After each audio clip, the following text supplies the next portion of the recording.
Las Vegas on September 7th. You can't have that kind of and not have the FBI, the DEA, and the local police getting interested. They know who do what. It's the fucking government.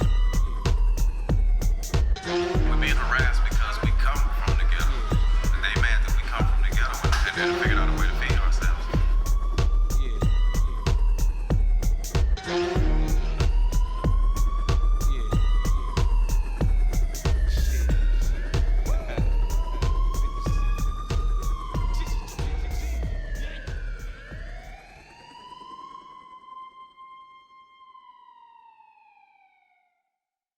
Oh, y'all got my mugshot over here? Oh, yeah. Oh, shit. This shit is crazy.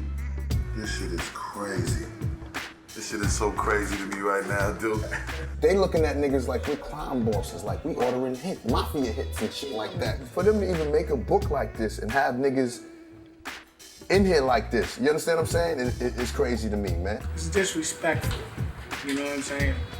It's very disrespectful. Remind me of when I used to watch some of those movies where they watching the mafia. The fact that that even exists is an example of what that they don't want. They don't really want progress for people, you know. They don't want us to flourish. It looks like a black book. And when I say black, I mean black kids, black young people. It scares the hell out of me because if they're just targeting a group of blacks without any reason for them being targeted, who's next? The original book that I saw, Eminem was in it, Vanilla Ice.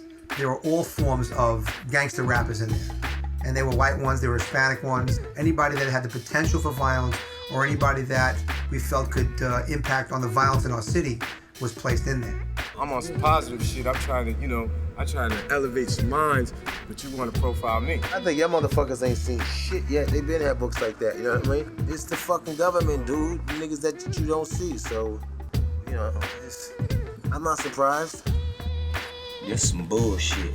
It seems like they're trying to set us up to do bad when we only doing good. It's wrong to just target people for assumption. So I think that y'all should change y'all shit around, man, and find a new hustle or a new way to clean up the streets. This is a good idea. It's a great investigative technique. It's brilliant, in fact. We can react after an act of violence occurs with this intelligence that we gathered. Look at these photos. Know already in advance where they hang out, where their studio is, where they record, and process the arrest. There's a level of undermining that goes into our culture that wants to keep the handcuffs on any potential situations of power. They watching everybody, they definitely watching Fat Joe, because my image is that I'm the Don.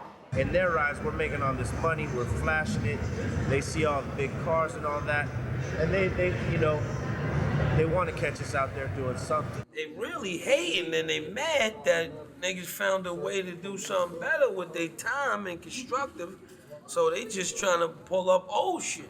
A lot of them people in that book is now CEOs, presidents of companies, own clothing lines and all of that. In my neighborhood, there was always a book with everybody in the neighborhood and what everybody did and who they thought was doing what. That's just what the police do. They just reach for straws.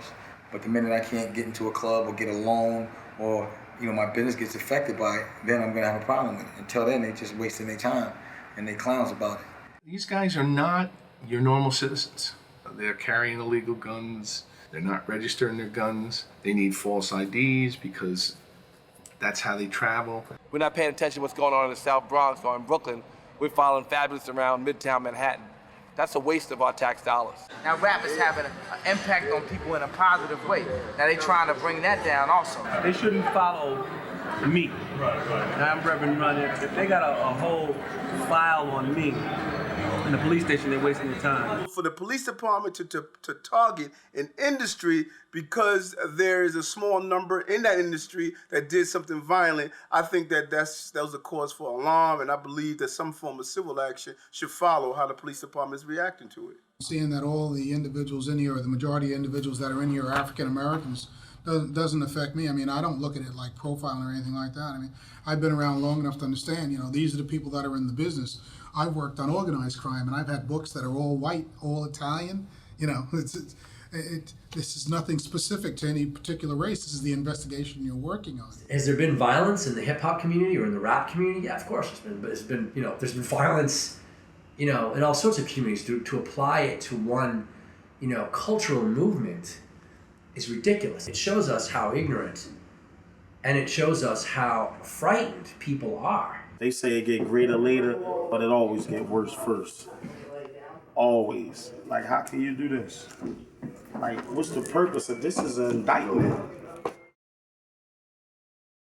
I was in the hood when 9/11 went down. So eerie, we could smell the dead bodies uptown. So just imagine how it was in New Orleans and Mississippi. Folks fighting for their lives cause Bush was too busy. Just watching the footage break me down in tears. My money wasn't right, so I donate gear. I feel bad, I know they hurt for sure. Like they living conditions wasn't worse before.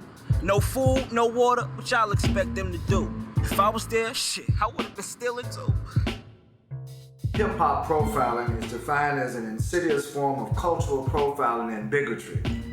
It is the unwarranted and unjustifiable actions, practices, and policies of police and law enforcement officials that target hip-hop artists for surveillance, harassment, arrest, and brutality.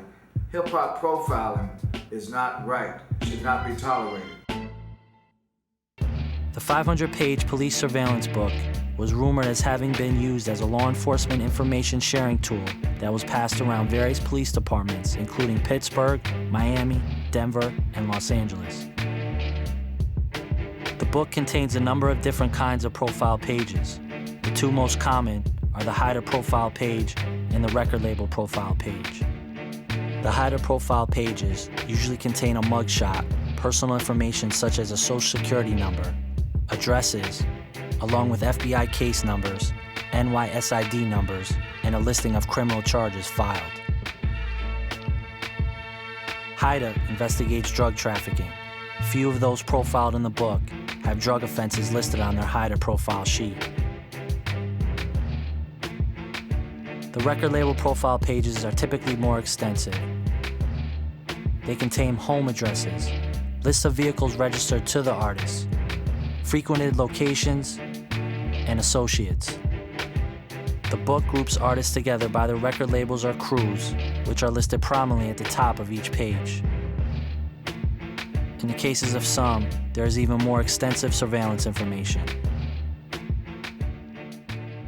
We go into the Grammy party, some minivan with about 4 to 6 cops was in it. What's up, Busta Rhymes? I just wanted you to know that we're gonna be, if you see a little car in your rearview mirror, whenever you're moving around for the next couple of weeks, we just want you to know that it's us and we're gonna be following you. I said, I don't want y'all to be following me because y'all ain't on my payroll.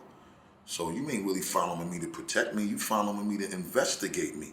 I got out the car, I went down in the train station, them dudes got out their car and walked with me into the train station. And I said, I'm waiting on the train. You wanna follow me? Cool, we gonna ride on the train all the way to wherever I feel like going.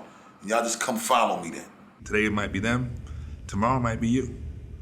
And that's why we have to work together. So when you show a book like this, of documented information about people in the hip hop community who have been followed, their rights have been violated. There's no justification. They can't even begin to say that these people were engaged in illegal activity. We suspect it, and that's the change in the recent laws. Most of the time that we've actually done surveillance on rap groups, it was because of the protection of the actual group itself. I don't remember any incidents specifically where we actually followed a rap group around looking to catch them doing something. For example, 50 Cent. He was followed around several times because of the fact that we felt he was in danger. Busta Rhymes is another rapper that we felt that there was potential for him to get hit as a result of a murder contract or an act of violence. So he was put under surveillance. He acted like he didn't like it, but I think deep down inside he really felt that it was good that we were there to protect him, but it kind of hurt his street credibility a little bit. If someone calls 911 and says something happened, that's legitimate. But for you to just follow people around, I think that is fucking illegal. And I think that we fought for rights, black, white, green, purple, whatever you are. There's a thing called civil rights, and there has to be somewhere in there that shit is dead fucking wrong.